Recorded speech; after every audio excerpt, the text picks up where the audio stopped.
सांग मैंने नमस्कार जय जगन्नाथ। आज संध्या को आपण स्वागत करुच्ची। आम बाहर जो बुली जाऊँगी गोटे अष्टपहरी की आम घर पाखे से होता है बड़ आकार हए आठ बहुत सारा आरेंजमेंट भी हए दुकान बजार पड़े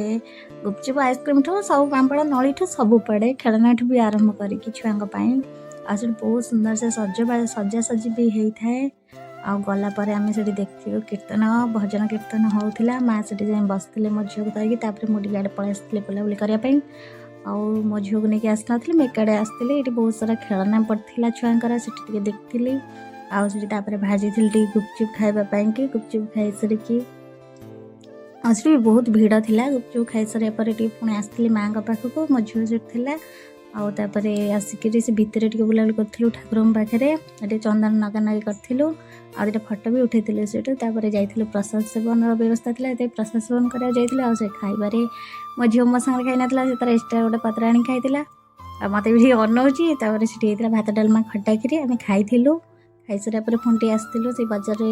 जिते देखले तो मन हम बुलापाई पुणी बुलाबुली करूँ आ मो झील कि गोटे किणी से देखिए लास्ट रे बुलाबुली कर सारा पर आम संगे जो जाइए माँ खोजुले पाइले बोधे से मैंने पलि आसते खोजा खोजी सारिकी आम बाहर घर को आसला मो बापा खाओ देती खाओ दे सारी मो झील से किड़का कंढे से धरला से धरिकी बहुत गिला करा बहुत खुशी से मुझे आनी से जिद्दी करता मुझे मना करी कि पचर कि आनी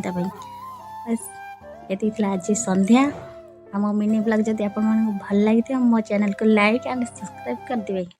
रहुची जय जगन्नाथ।